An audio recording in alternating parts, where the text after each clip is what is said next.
नमस्कार साथियों, कैसे हो आप सभी। पर्यावरण अध्ययन के अपने टॉपिक चल रहे हैं।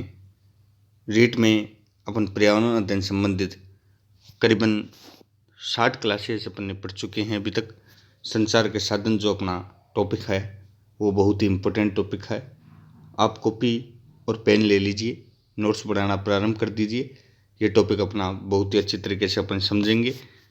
कुछ इन पॉइंटों के आधार पर अपन इस टॉपिक को कंप्लीट करेंगे। सर्वप्रथम है संचार का अर्थ। अपन समझेंगे साथियों संचार का अर्थ क्या होता है। सर्वप्रथम बात करेंगे अपन संचार का अर्थ क्या होता है, फिर संचार की परिभाषा के बारे में समझेंगे।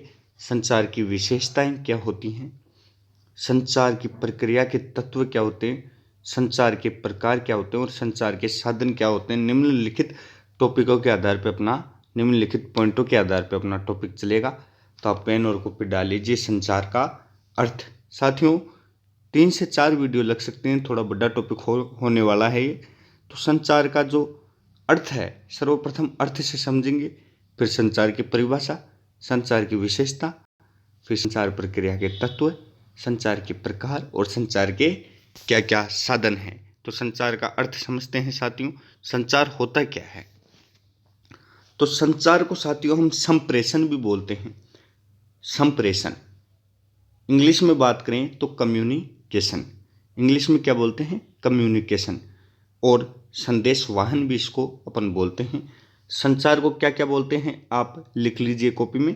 कम्युनिकेशन इंग्लिश में अपन बोलते हैं कम्युनिकेशन, और संप्रेषण भी बोलते हैं, संदेश वाहन भी अपन इसको बोलते हैं। संचार को यानी कम्युनिकेशन करना। तो आप समझिए संचार शब्द की उत्पत्ति लैटिन भाषा के कम्युनिस शब्द से हुई। मतलब संचार जो शब्द है यानी कम्युनिकेशन इंग्लिश में बना तो वो किस शब्द से बना, लैटिन भाषा के कम्युनिस शब्द से बना। यानी संचार शब्द की जो उत्पत्ति है वो लैटिन भाषा के कम्युनिस शब्द से हुई, जिसका शाब्दिक अर्थ है सूचनाओं, संदेशों, विचारों, भावनाओं आदि का आदान प्रदान करना। अब समझिए साथियों संचार शब्द की उत्पत्ति लैटिन भाषा के किससे हुई, कम्युनिस्ट से। इसका क्या अर्थ है, इसका अर्थ है सूचनाओं को, संदेशों को, विचारों को और भावनाओं को। सूचनाओं को, संदेशों को, विचारों को, भावनाओं को आदान प्रदान करना, एक व्यक्ति से दूसरे व्यक्ति तक पहुंचाना ही संचार कहलाता है।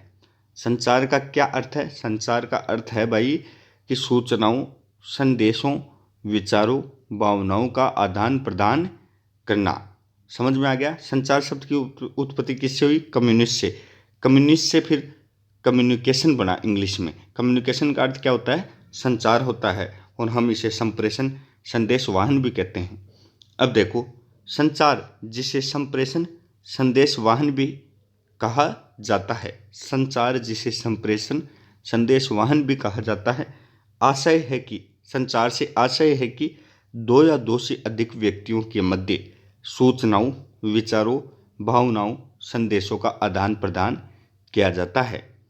संचार जिसे संप्रेषण, संदेशवाहन भी कहा जाता है। आशय क्या है, संचार से क्या आशय है कि दो या दो से अधिक व्यक्तियों के मध्य, एक व्यक्ति के बीच में कम्युनिकेशन नहीं होता साथियों। कम्युनिकेशन में कम से कम 2 व्यक्ति उपस्थित होना जरूरी है। एक व्यक्ति के बीच में आप कम्युनिकेशन कैसे करोगे, नहीं होगा।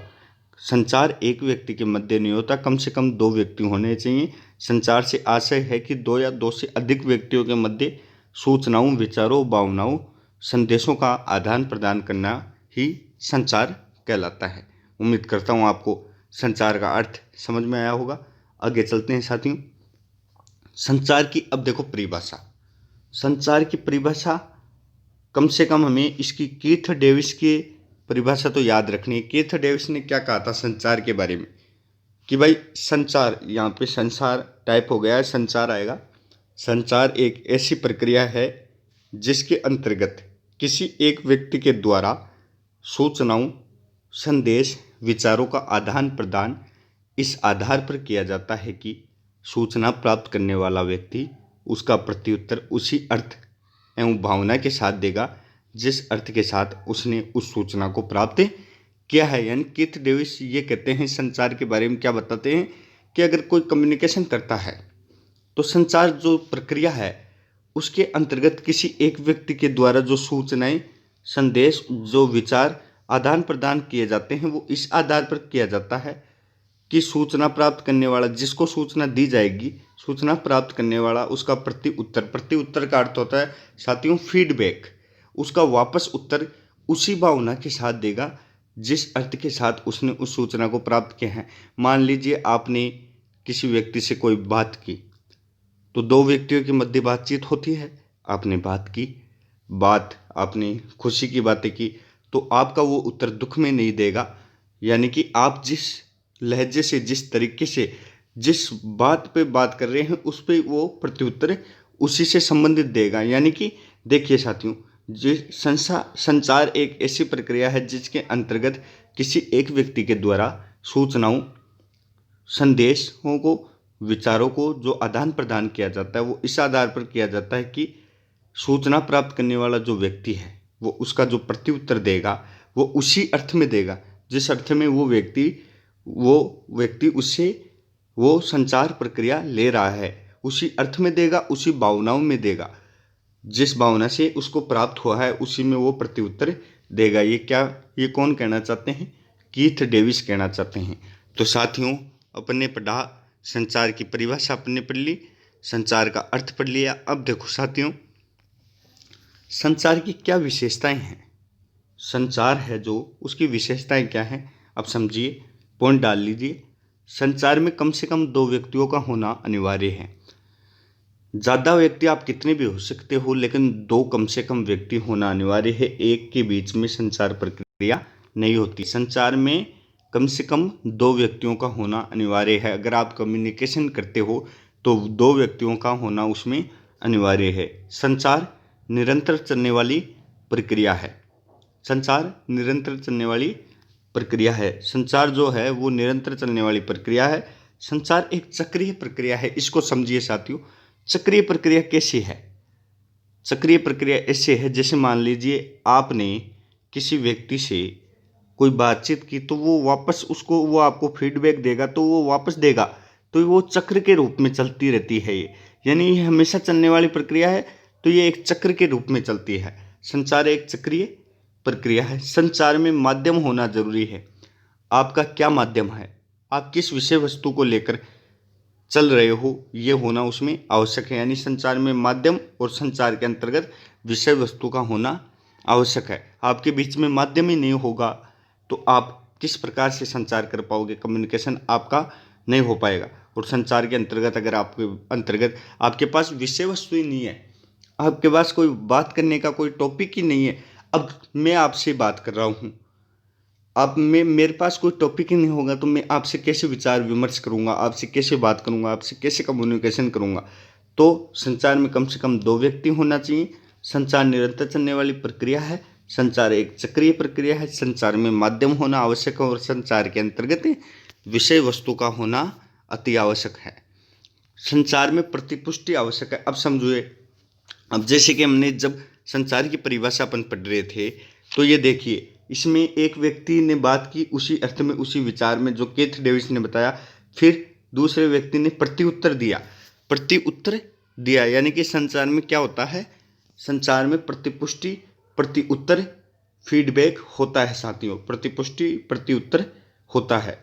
संचार में किसी भी प्रकार की बाधा नहीं होनी चाहिए। संचार में अगर कोई बाधा होगी तो संचार हो नहीं पाएगा। संचार एक मानवीय अमानवीय दोनों हो सकता है। संचार मानवीय भी हो सकता है, अमानवीय भी हो सकता है। भाई कम्युनिकेशन तो एनिमल्स भी तो करते हैं आपस में, जानवर भी तो कम्युनिकेशन करते हैं, कोई अपनी तो न करते हैं, लेकिन अपन वो समझ नहीं पाते वो कैसे कम्युनिकेशन करते हैं। तो संचार मानवीय एवं अमानवीय दोनों हो सकता है। तो साथियों, अपने आज जो टॉपिक पढ़ा है, जो बिंदु पढ़ा है संचार के साधन, उसमें अपने संचार का अर्थ समझ लिया, संचार की परिभाषा समझ ली और संचार की विशेषताएं समझ ली। अब एक या दो या तीन दिन, यानी 2 या 3 वीडियो में अपन संचार प्रक्रिया के तत्व, संचार के प्रकार और संचार के साधन पढ़ेंगे। बढ़िया तरीके से अपन इस टॉपिक को कंप्लीट करने वाले हैं। ये 3 बिंदु अपने आज पढ़ लिए हैं: संचार का अर्थ, संचार की परिभाषा और संचार की विशेषता।